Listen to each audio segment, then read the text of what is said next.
ए, क्या हो गया? चुप हो जाओ। बिहार के छपरा में जहरीली शराब पीने से 21 लोगों की जान चली गई। इस शराब कांड का शिकार हुए कई अन्य लोगों की स्थिति बहुत गंभीर है। यह घटना उस बिहार में हुई है जहां की सरकार दावा करती है कि वहां पूर्ण रूप से शराबबंदी लागू है। मामला गंभीर है, इसलिए राज्य की विधानसभा में भी यह मुद्दा उठा। पहले सरकार में शामिल रही और अब विपक्ष की भूमिका निभा रही भाजपा के विधायकों ने इन मौतों के लिए मुख्यमंत्री नीतीश कुमार को जिम्मेदार ठहरा दिया।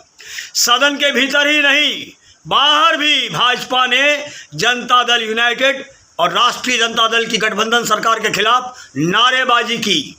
इस पर मुख्यमंत्री नीतीश कुमार आपा खो बैठे और गुस्से में चिल्लाए, ए क्या हो गया? चुप हो जाओ।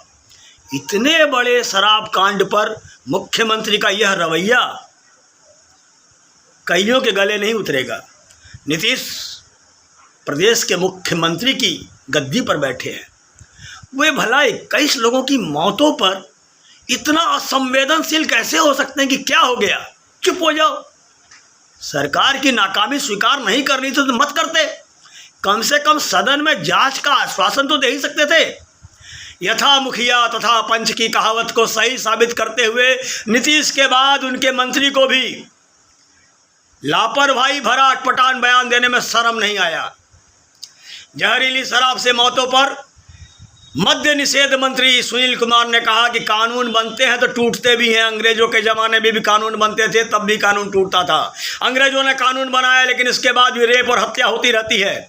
शराबबंदी भी वैसे ही है, शराब बिक रही है, पुलिस भी कार्रवाई कर रही है। शराब से मौत तो दूसरे राज्यों में भी हो रही है। हमेशा मुखर रहने वाले बेगूसराय के सांसद और केंद्रीय मंत्री गिरिराज सिंह, उन्होंने क्या कहा?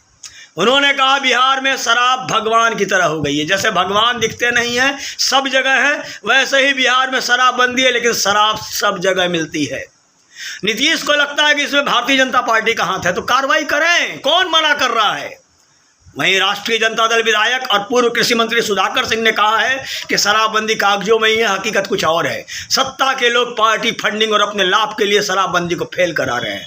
साथियों, बिहार में जहरीली शराब से मौतों का न तो ये पहला मामला है और न ही शायद अंतिम होगा। पहले भी अनेक लोग इसी तरह से जान गंवाते रहे और आगे भी जान गंवाते रहेंगे। पहले भी अंधे होते रहे और आज भी अंधे हो रहे हैं। वास्तविकता यह है कि शराबबंदी कहने को ही है, पिछले दरवाजे से आसानी से शराब उपलब्ध है। नेता हों या अधिकारी या पहुँच वाले लोग, सबको शराब उपलब्ध है। शराबबंदी का किसी को लाभ हो रहा है तो वह है शराब माफिया। छोटी मोटी धरपकड़ के अलावा यह माफिया आज भी धड़ल्ले से शराब बेचता है, बस पर्दे के पीछे से। पहले से ही माफिया के कारण बदनाम बिहार में माफिया पैसे के लिए नकली और जहरीली शराब बनाकर परोस रहे हैं। रासायनिक उपयोग के लिए बने मिथाइल अल्कोहल को शराब बनाकर बेच देते हैं, जो सीधे जहर का काम करता है। या तो आपकी जान लेगी और जान बची तो आंखों की रोशनी चली जाएगी। इसी तरह से देसी शराब को तीखा बनाने के लिए उसमें नौसादर मिला देते हैं। थोड़ी मात्रा अधिक हुई तो बन गया जहर। साथियों, ऐसा संभव नहीं है कि ये गिरोह बिना सरकारी संरक्षण के चल रहे हों और पुलिस को इसकी जानकारी नहीं हो। इनका पैसा ऊपर तक बढ़ता है, इसी कारण इन पर बड़ी कार्रवाई नहीं हो पाती। गरीब की जान की कीमत ही क्या है?